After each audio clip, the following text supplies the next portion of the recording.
Në Bruksel, sapo ka nisur samiti i zgjerimit të Bashkimit Evropian i organizuar nga Euronews, ku pritet të marrin pjesë presidenti i Këshillit Evropian Antonio Costa dhe lider nga vende kandidate për antarësim në Bashkimin Evropian. Kryeministri i Shqipërisë Edi Rama nuk do të jetë i pranishëm fizikisht, por do të marrë pjesë përmes një video lidhje, po kështu edhe presidenti i Ukrainës Volodymyr Zelenskyy, ndërsa të pranishëm pritet të jetë drejtuesit e Moldavisë, presidenti i Serbisë, kryeministrat e Malit të Zi dhe Maqedonisë së Veriut, të cilët kanë mbritur gjatë paraditës së sotme, kanë pasur takime edhe me lider të Bashkimit Evropian, përfshirë edhe Ursula von der Leyen, ndërkohë që presidenti i Këshillit Evropian Antonio Costa pritet të hapë këtë takim. Ky samit i parë ka për qëllim të japë zë vendeve kandidate në një moment vendimtar për të ardhmen e Europës, ndërsa Komisioni Evropian përgatitet të prezantojë paketën e zgjerimit për vitin 2025, një raport vjetor që vlerëson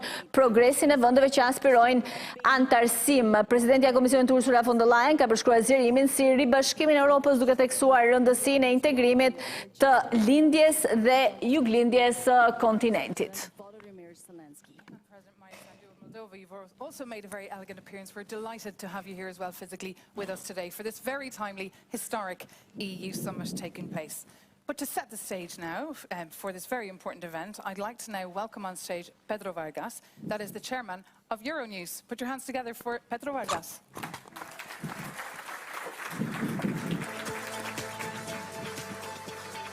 How was it? Good? No, it's good. Excellencies, ladies and gentlemen, it is with great honor that as chairman of Euronews, I open our landmark enlargement summit.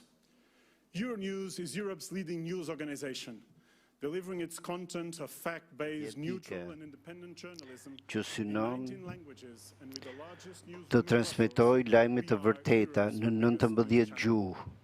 The European Union is at the crossroads.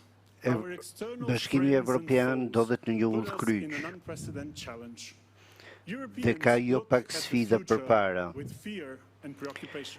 Ai e sheh të ardhmen me frikë dhe shqetësim, por përmes këtij samiti ne do t'i kthejmë shpresën dhe forcën.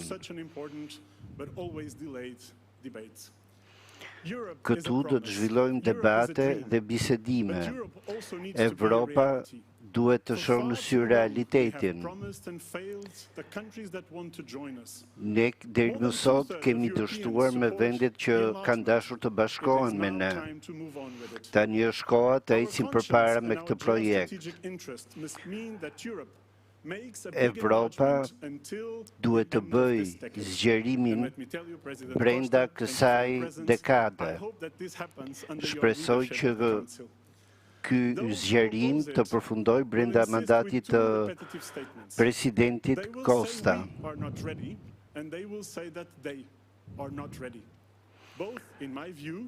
Të dyja palët, të dyja deklaratat se vendet nuk janë gati dhe po ashtu Evropa nuk është gati, për mendimin tim nuk janë të vërteta. Për mendimin tim, ky është një argument i kotë.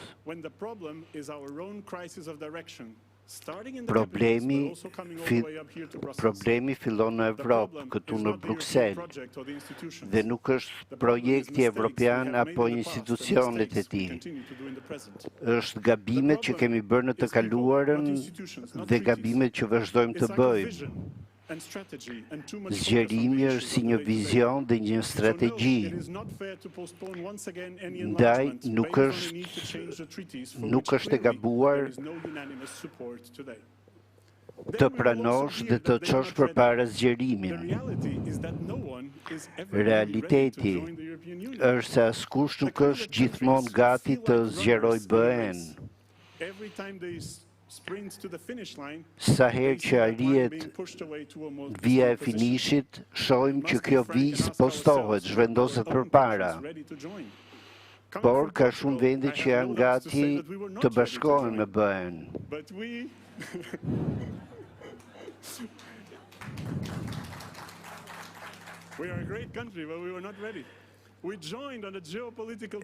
Edhe ne, si Portugali, vendi imi lindjes, kur u bashkua me BE-n nuk ishte gati, por rezultoi një sukses i madh. Ndër shekuj, Ballkani Perëndimor ka qenë një rajon i vështirë.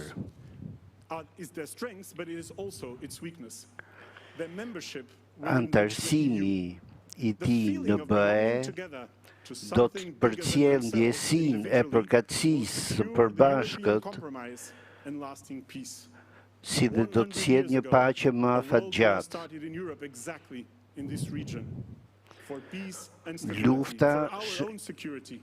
Lufta e përbotërore filloi pikërisht në këtë rajon.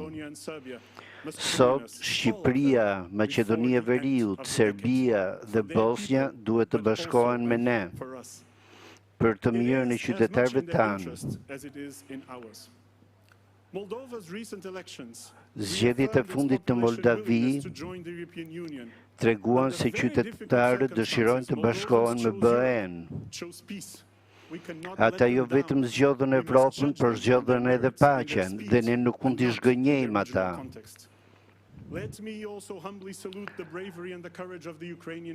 Më lejoni të vlerësoj gjithashtu kurajën e popullit Ukrainës. Bashkimi Evropian është e ardhmja e tyre dhe ne nuk mund të lejojmë që rendi botror në këtë shekull të vendoset nga dronët dhe raketat. Të sigurohemi që të mos bëjmë premtime që nuk i mbajmë dot. Sa i takon Gjeorgjisë, 85% e qytetarëve dëshirojnë që t'i bashkohen BE-s. Kjo mund të arrihet përmes dialogut dhe angazhimit serioz. Pas shumë vite shpritje, duhet të inkurajojmë ndjesinë evropiane tek qytetarët tanë. And for as long as Karol Wojtyła's and Helmut Kohl's reunification dreams are not complete, për sa kohë ëndrat e Helmut Kohl për një bashkim, për një unifikim nuk janë plotësuar, atëherë do të thotë se jemi të vonuar. Le të bashkojmë sërish kontinentin. Le të zgjerojmë BE-n në këtë moment.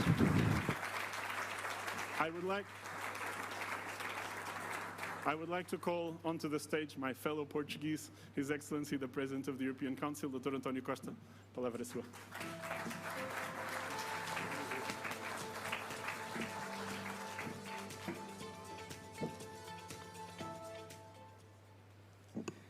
Madam President, Mr. President, ladies and gentlemen, I'm particularly happy Jam shumë i lumtur që po ju adresohem, po ju drejtohem juve sot në një nga ditët më të rëndësishme për Evropën e Bashkuar.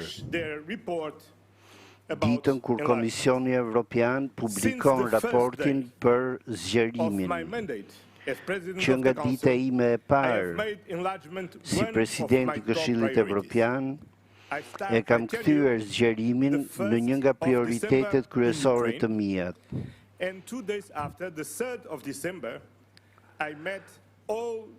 Jam takuar me liderët në Ukrainë dhe më pas me të gjithë liderët e Ballkanit Perëndimor. Besoj thellësisht dhe në kontekstin gjeopolitik ndërkombëtar e bën këtë proces shumë të domosdoshëm për Bashkimin Evropian.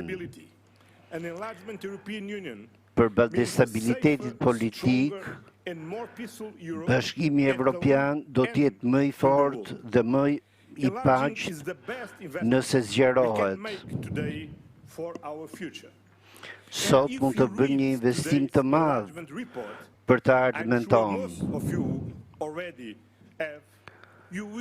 Nëse lexoni raportin tonë, do të keni vënë re një fjali të veçantë.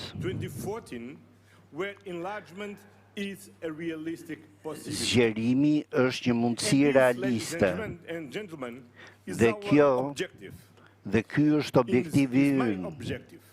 Është objektivi im që në vitet që do të vinë, duke filluar me Ukrainën, Moldavin dhe vendet e Ballkanit Perëndimor, të cilat i përkasin Bashkimit Evropian.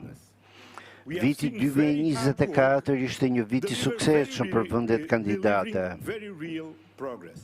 Ne kemi parë prej tyre një progres të theksuar në këtë vit. Malizi ka bërë progresi më të madh. Nëse këto vende vazhdojnë me të njëjtin angazhim dhe punë intensive, pra me reformat, besoj se Mali i Zi mund të bëhet antari 28 në vitin 2028. Edhe Ukraina ka bërë progrese të befasueshme. Është një vend në luftë, ndërkohë që Moldavia vazhdon të përballet me një test për demokracinë e saj.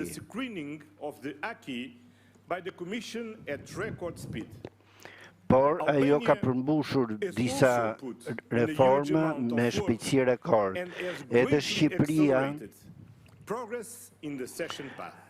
ka arritur progres të theksuar në rrugën e antarësimit. Ne besojmë se mund të ketë më shumë progres ndërkohë nga Serbia, Bosnia dhe brenda këtij viti, ky vit të jetë viti i tyre.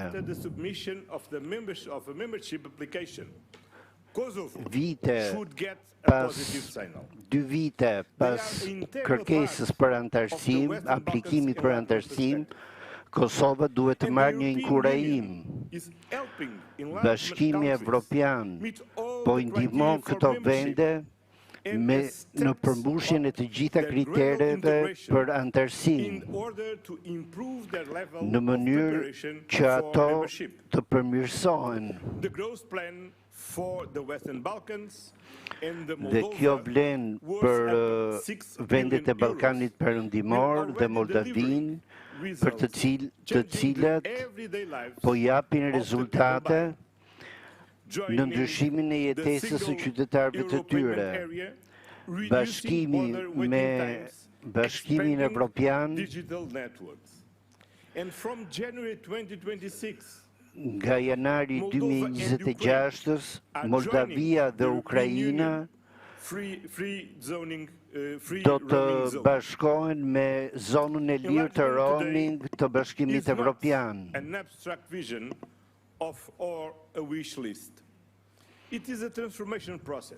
Ky është një proces transformimi.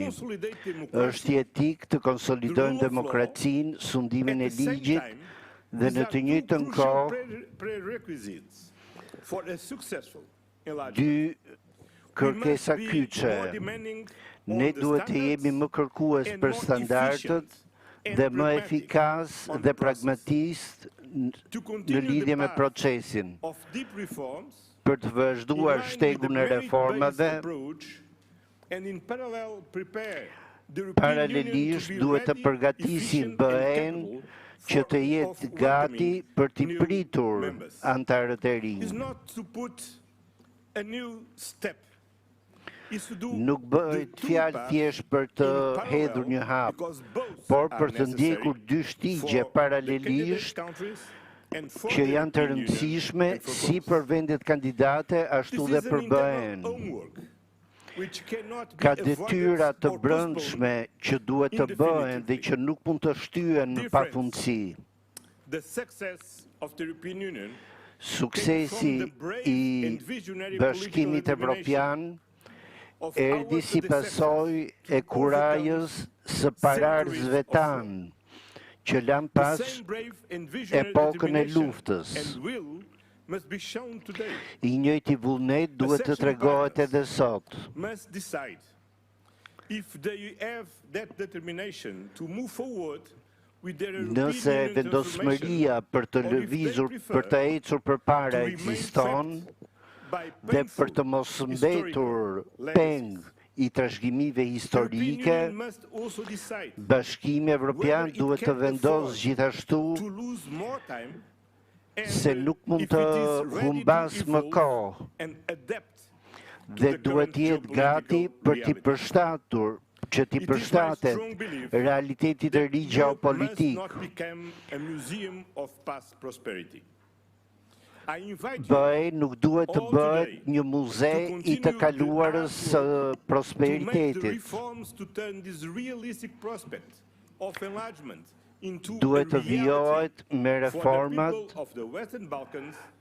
për qytetarët e Ballkanit Perëndimor, Ukrainës dhe Moldavisë.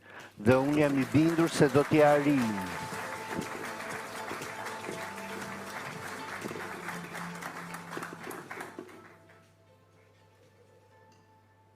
Muito obrigada, President Costa, and muito obrigada as well to Pedro Vargas. Wonderful to have two Portuguese Europeans opening this very important Euronews Enlargement Summit. I'm curious to hear about the path back in '86, when Portugal, of course, joined the European Union. But, as we heard, fast forward to 2025, we're living in a very unstable world. We heard about the geopolitical turmoil we're experiencing today, and that's something that will seriously resonate with our next guest, who's been defending himself from an aggressive neighbour for many, many, many years, more intensively since the 24th of February 2022, when Russia triggered its full-scale invasion of Ukraine. And just 2 days later, Euronews had an exclusive interview with Ursula von der Leyen, the European Commission President, and back then she said, Ukraine is one of us and we want them in. The next day, Ukraine applied for EU membership. And here we are today, being joined remotely by President Zelenskyy of Ukraine, who'll be sitting down with the Euronews editorial director Klaus Schunz remotely. So please put your hands together for Klaus Schunz as we connect to President Zelenskyy. So thank you very much, Maeve, and a very warm welcome to all of you Faleminderit për pritjen e ngrohtë në këtë summit të Euronews. Jemi të nderuar nga prania juaj dhe po ashtu presidenti Zelenskyy. Pyetja e parë për zotin Zelenskyy është nëse na dëgjon. Dhe Zelenskyy që përgjigjet, a jeni ju në gjendje të më dëgjoni mua?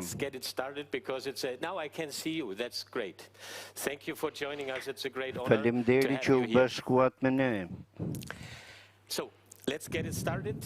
We will have 20 minutes of Europe conversation. So, hello and welcome to Europe Conversation. My guest today is the president of Përshëndetje dhe mirë se erdhët në bashkëbisedimin tim sot.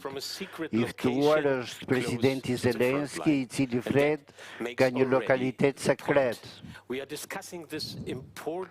Ne po diskutojmë këtë çështje të rëndësishme, pra zgjerimin e BE-s në një kohë lufte. Situata është shumë sfiduese dhe momenti është vendimtar. Pra, sërish faleminderit dhe le të fillojmë me pyetjet strategjike. A është bashkimi me BE-n garancia kryesore për sigurinë tuaj të popullit Ukrainës? Thank you for the question. Faleminderit për pyetjen. Kjo do të ishte një garanci shumë e fortë për Ukrainën. Por së pari do doja të thosha se më e rëndësishme është rruga e Ukrainës. Ajo ka zgjedhur të jetë antare e BE-s për të përqafuar demokracinë e lirë, humanitetin, respektin për të drejtat e njerëzit. Kjo është arsyeja pse ne po luftojmë sot për të gjitha këto, për tokën tonë, për qytetarët tonë, për të drejtat tona. janë në drejtim të Pokrovskut dhe kam ardhur këtu për të mbështetur ushtarët tanë. Gjëja më e rëndësishme është mbështetja morale për luftëtarët tanë që ndodhen në vijën e frontit. Dhe më besoni, ata janë në luftë jo vetëm për hir të familjeve të tyre apo vendit të tyre, por për të ardhmen e Ukrainës në BE.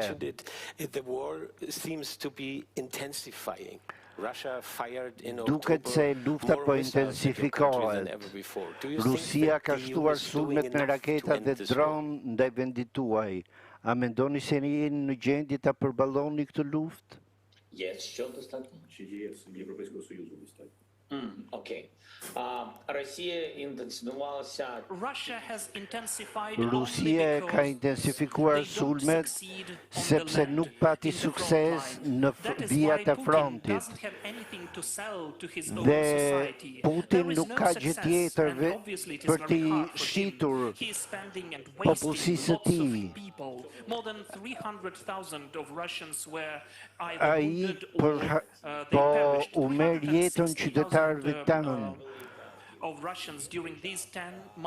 Gjithashtu, të shumt janë edhe rusët e vrarë në vijën e frontit. Ai na sulmon duke goditur infrastrukturën tonë të energjisë. Ai këtë do që të arrijë kaosin dhe duke mos pasur sukses në terren, vepron dhe sulmon nga ajri. Pa ndihmën e liderëve evropian, ne do ta kishim shumë të vështirë të mbroheshin. Sistemet mbrojtëse që na janë dhuruar, dhe falenderoj në këtë rast Gjermaninë për 2 sisteme Patriot, natyrisht nuk mjafton, por sërish e gjithë Evropa po na ndihmon, sikurse për të rigjetur forcën dhe për të rimëkëmbur sistemet energjetike të Ukrainës. Por duhet bërë më shumë për të detyruar Putin që të ndalet. Për këtë nevojitet edhe roli i Shteteve të Bashkuara. Vetëm atëherë mund të ndalim Putin. A mund të fitohet kjo luftë vetëm ushtarakisht apo do të negocioni sikur se ka sugjeruar presidenti Trump? Zgjidhja ushtarake është zgjedhja e Rusisë. Ata filluan të sulmonin dhe nuk besoj se ata do të arrin fitoren e pritur. Nuk besoj. Është shumë e rëndësishme që të zgjidhet konflikti në mbështetje të Ukrainës në të gjitha sferat dhe Shtetet e Bashkuara duhet të hapen, duhet të jenë të hapura ndaj mundësive dhe të furnizojnë me armatime. Kjo është diçka shumë e rëndësishme. Na duhet mbështetja e Shteteve të Bashkuara dhe presidentit Trump. Sanksionet që janë shumë të rëndësishme dhe për këtë i shpreh mirënjohjen time Bashkimit Evropian, sepse vendet anëtare nuk po i shtyjnë sanksionet, por po bëjnë që ekonomia ruse të dobësohet dhe të shpenzojë sa më pak për këtë luftë. Sanksionet e presidentit amerikan kundër kompanive ruse të naftës ishin shumë të rëndësishme. Gjithashtu, shqetësuese është edhe gjenerata bërthamore, le të quajmë kështu, politikën bërthamore të Rusisë. all of those things are the tools of pressure. Pra duhet të shfrytëzohen të gjitha mjetet e presionit. Nëse agresori nuk ndodhet në pozitat e duhura, në kushtet e duhura, atëherë do të detyrohet të ulet në negociata, të pranojë diplomacinë. Dhe për të arritur këtë duhet si Amerika edhe Evropa. President of the United States, has Donald Trump given you any indication A ju ka dhënë Donald Trump treguar sinjale për bashkimin e Ukrainës në BE, për aderimin e Ukrainës në BE?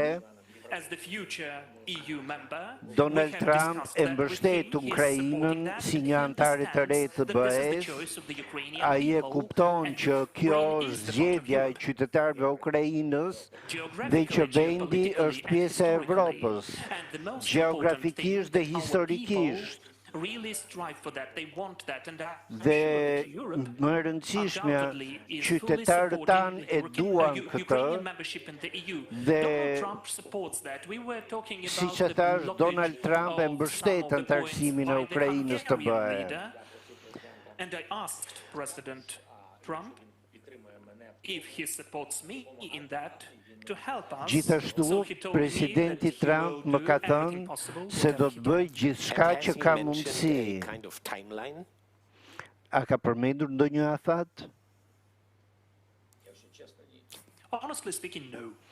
Jo, të them të drejtën. I trust you. I believe you. I'm pretty sure it was. So the Commission's new enlargement report we are discussing today here delivers a lot of positive content Komisioni concerning Ukraine. At one point it states, and I quote, despite the very difficult circumstances the country finds itself in rrethanave të vështira në të cilat gjendet Ukraina për shkak të agresionit rus, ajo vazhdon të tregojë angazhim serioz në procesin e antarësimit në BE. Pra, një angazhim të theksuar.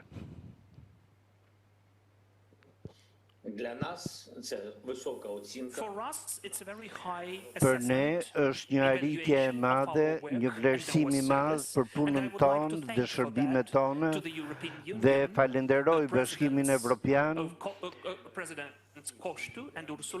Presidentin Costa dhe Presidenten von der Leyen, por edhe gjithë liderët që marrin pjesë në këtë proces. Ekipi teknik është përbëhet nga një numër i madh njerëzish, njerëz që ndihmojnë Ukrainën, dhe për ne kjo është shumë e rëndësishme. Ukraina po lufton për pavarësinë e saj. E ardhmja jonë është të BE, dhe kjo është pjesë e pavarësisë sonë. Pavarësisë sonë nga Rusia. Dhe është një faktor i rëndësishëm është fakti se ne konsiderohemi si një vend që e ka vendin në BE.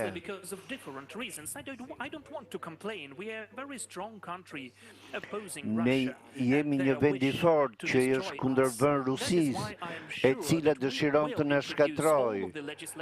Prandaj jam i bindur se ne do të ndërmarrim të gjithë hapat e nevojshëm për të implementuar të gjitha reformat. Ne do të japim maksimumin për të qenë gati për të arritur këtij qëllimi. Dhe në opinionin tim, në mendimin tim, ne kemi një shoqëri të unifikuar dhe kjo është shumë e rëndësishme. Nuk do doja që ky proces të zgjatej shumë. Por është një proces që nuk varet vetëm nga ne. Fakti që Ukraina po lufton për veten, por edhe për Evropën është shumë i rëndësishëm. that is very important. Është gjithashtu me rëndësi që të ketë lëvizje, manovra dypalëshe në mënyrë që zgjerimi të pranohet nga të gjitha institucionet dhe liderët, disa prej të cilëve dyshojnë tek Ukraina. Pra, nëse kjo realizohet, më mirë do t'jetë për ne. And in the last weeks it was always reported here in Brussels there are some concerns about Në javët e fundit në Bruksel ka pasur shqetësime për reformat antikorrupsion në Ukrainë. On the specialized anti-corruption agencies and civil society must be decisively reversed. Komisioni Evropian kërkoi ndryshimin e këtyre reformave. Çfarë do të bëni ju për të adresuar këto shqetësime? Në këndvështrimin tim nuk e pash këtë që toni ju në raport. Ka mesazhe shqetësuese, të cilat do t'i shikojmë me kujdes, por ne kemi implementuar reformimin më të madh të infrastrukturës së drejtësisë në Evropë. Mund të ketë nisma të tilla edhe në vende të tjera të Evropës, por jo si tek ne.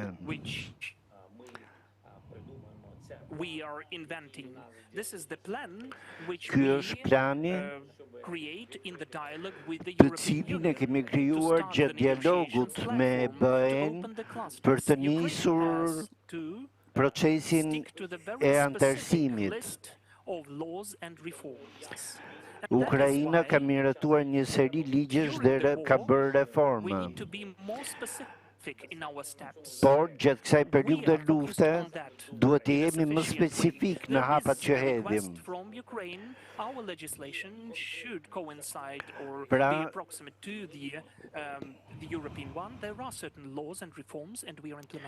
ne po i implementojmë reformat që na ka kërkuar BE-ja. As you know, allow new members in earlier, but without full membership rights at first. Would you be willing to speed up a session, to give up a veto at the beginning?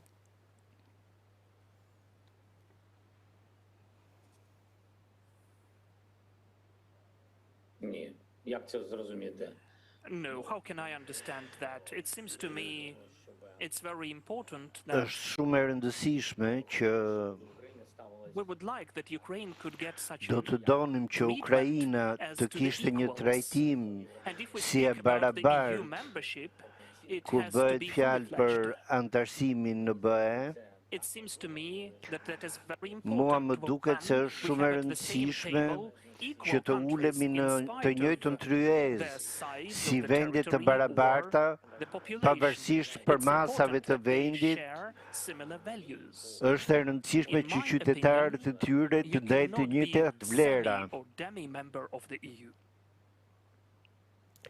Talking about veto, there is all eyes on Hungary. So Ukraine had hoped to open 5 clusters. None of them has happened because Hungary blocked it by Hungaria ka bllokuar disa nga nismat tuaja.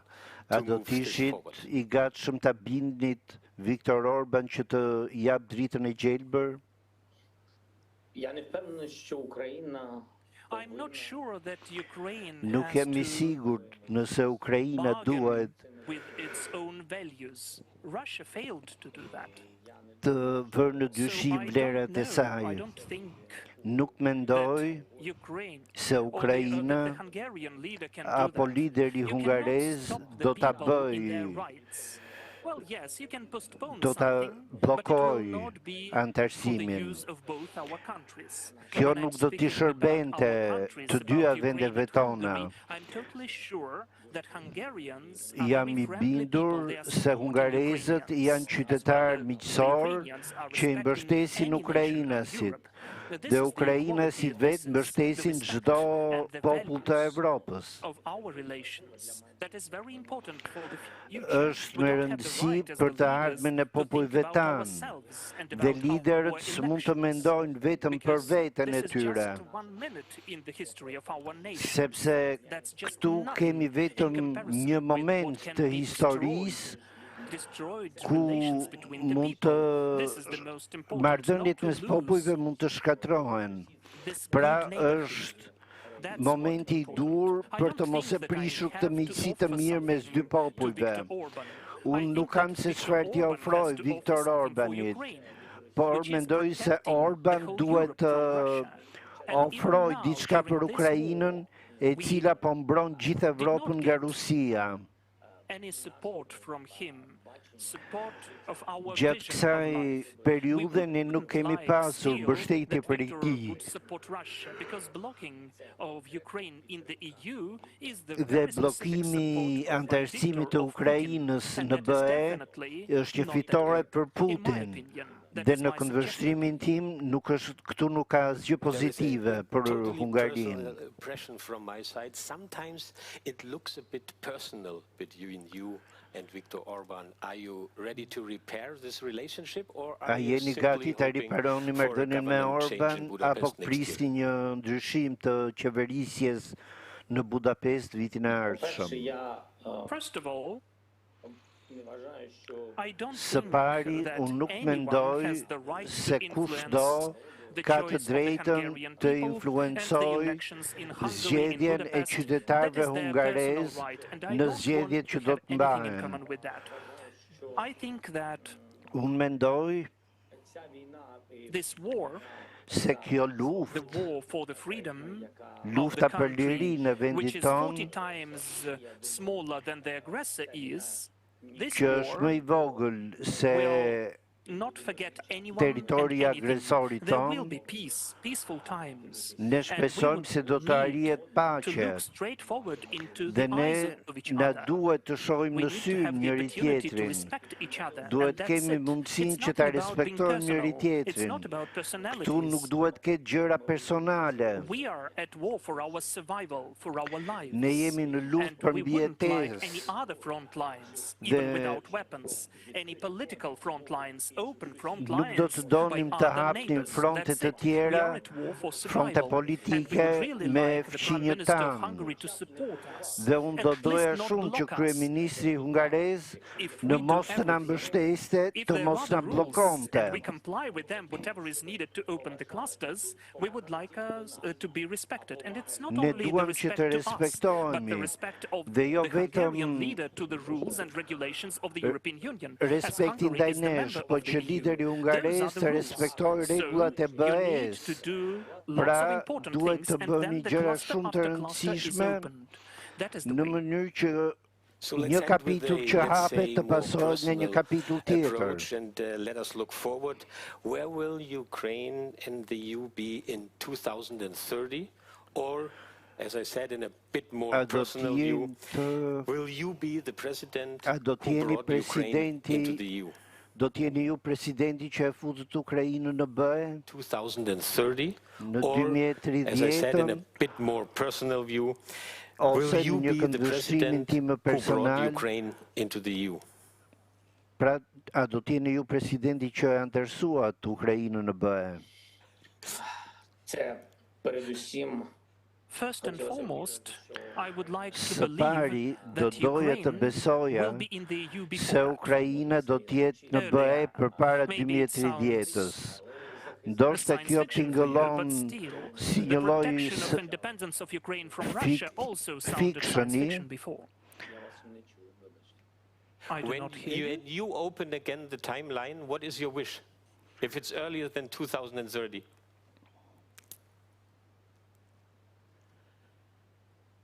I would like that Unë to take të place in the doja fair që way antarësimi when të Ukraine is ndodhte standing for itself and when the war në is një over. kohë kur I think it Ukraina would po be just lufton and fair, because as I për already mentioned, we are at war for this popullin e kind of saj, future, for our Ukraine and for the sepse ne future of jemi në Ukraine luftë in për të Europe. I ardhmen think that evropiane të is fair. Ukrainës.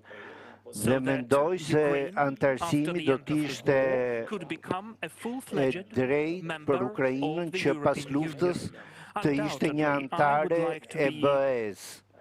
Pa dyshim që I would like to do be doja të isha the president presidenti who is the president of Ukraine, which is in the EU. But it does not I mean një definitely Ukraine that this is që the është main antare priority. e The main BE-s. thing is Por that kjo Ukraine nuk do would të join thotë the që ky EU. është But who is prioriteti the im. president then? Prioriteti At the është moment që is the secondary thing. So thank you for this prioriteti është preview, që a bit of Ukraina të personal antarësohet. preview. Thank you for Ambicjet being our guest personale today, and pastaj have a janë në good and plan të successful dytë. day. And when we wish you that, it's much more than just a polite closing. So thank you for coming on the Europe Conversation. Thank you.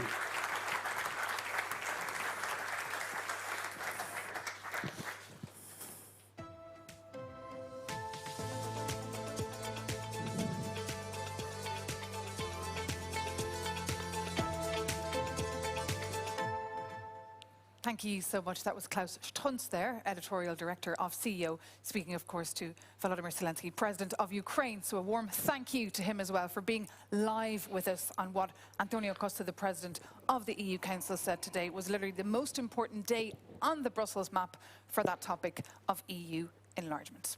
And now it is time to focus on a country whose fate is very linked, in fact, to Ukraine, on Moldova.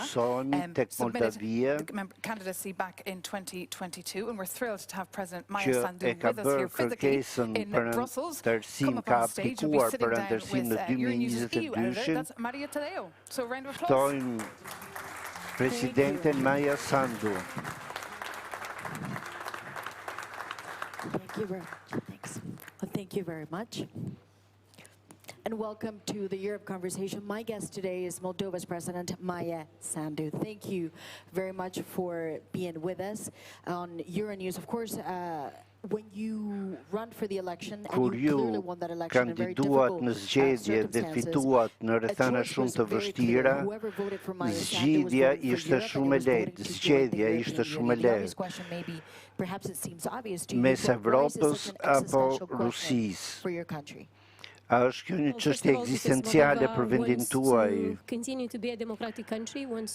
Së pari, Moldavia dëshiron të jetë një vend I lirë, të jetë pjesë e botës së lirë dhe të zgjidhë sfidat e sigurisë dhe luftën hibride me të cilën po përballet që kur Rusia pushtoi Ukrainën.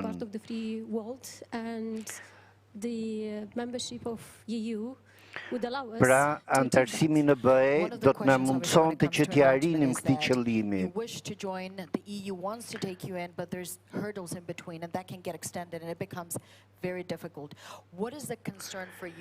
Cili është shqetësimi juaj për shpejtësinë e procesit të antarësimit? Së pari, aktualisht në këto momente kemi një shans të mirë politik, kemi mbështetje popullore dhe kemi angazhimin e të gjitha institucioneve për të implementuar reformat e BE-s, por duam që kjo nuk do të thotë se Rusia do të heqë dorë nga Moldavia, ajo do të cënojë sigurinë në rajon, ndaj dhe nevojitet më shumë siguri për Moldavinë, Ukrainën dhe gjithë Evropën. Ne duhet konsolidojmë më njëherë demokracinë tonë. Mendoni se ka një rrezik ndaj sovranitetit tuaj nëse nuk bashkoheni me BE-n? Sigurisht, në 12 muajt e fundit, ne patëm 2 procese zgjedhore dhe pam një ndërhyrje të jashtme nga Rusia. Nuk ishte lehtë për ne të përballeshim me gjithë këto sfida, por e dim që Evropa është pranë nesh dhe kemi ambicien për të bërë një shtetet antar. Nëse kjo nuk arrihet në 3 vitet e ardhshme, kur kemi zgjedhje,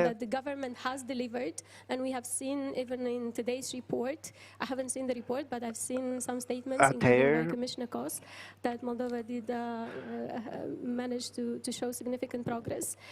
sikur se e thot dhe raporti i Komisionit Evropian, Moldavia ka bërë shumë progrese. Pra, nëse do të kemi një progres të brendshëm, por ky progres nuk do të shihet nga BE-ja, atëherë do të kemi tensione në rajon. They say that you're making huge progress, again in difficult circumstances, and they also say you're ready to open all clusters in November. The obvious question is, why has this not been done before? It's almost the end of the year. Përse nuk janë hapur kapitujt e tjerë në një kohë kur ndodhemi në fund të vitit?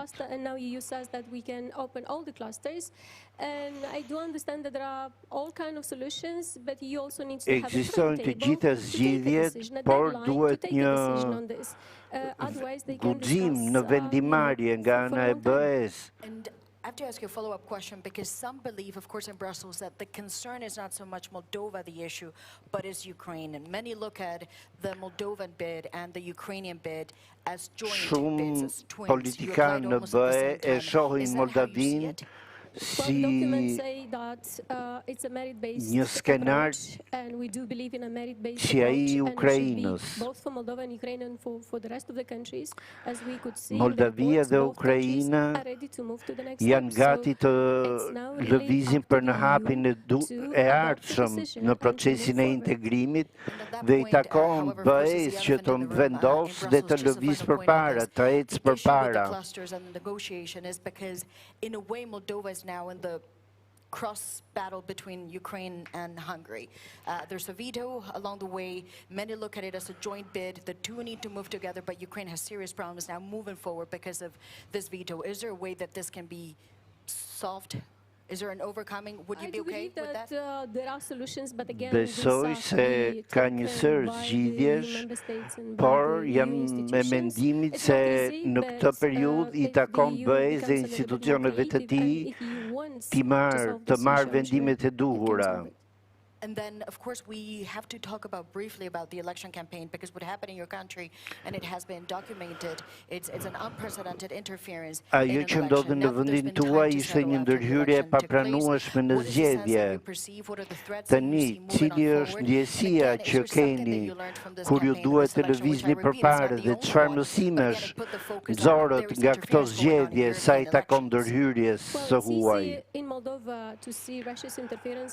Në Moldavi ndërhyrja ruse mund të shihet qartë, shumica e qytetarëve kanë parë këtë ndërhyrje, kanë qenë dëshmitar të saj. Rusia ka kërcënuar njerëzit tanë me luftë, duke thënë se ajo që i ndodhi Ukrainës do t'ju ndodhë juve, nëse votoni për qeverim pro-evropiane, dhe në këtë drejtim ka pasur financime të paligjshme të partive ekstremiste. Në vende të tjera, Rusia nuk mund t'i bëjë të gjitha gjërat që ka bërë në Moldavi. Influenca e saj mund të jetë shumë e rëndë, shumë dëmtuese.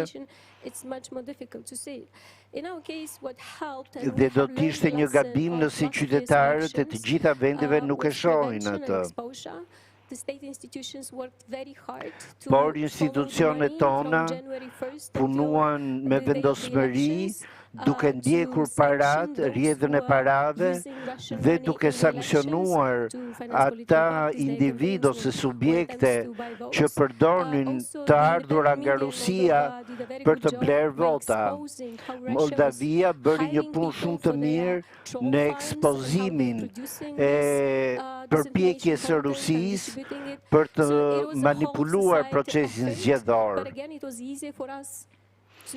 Por dua të theksoj se nuk ishte e lehtë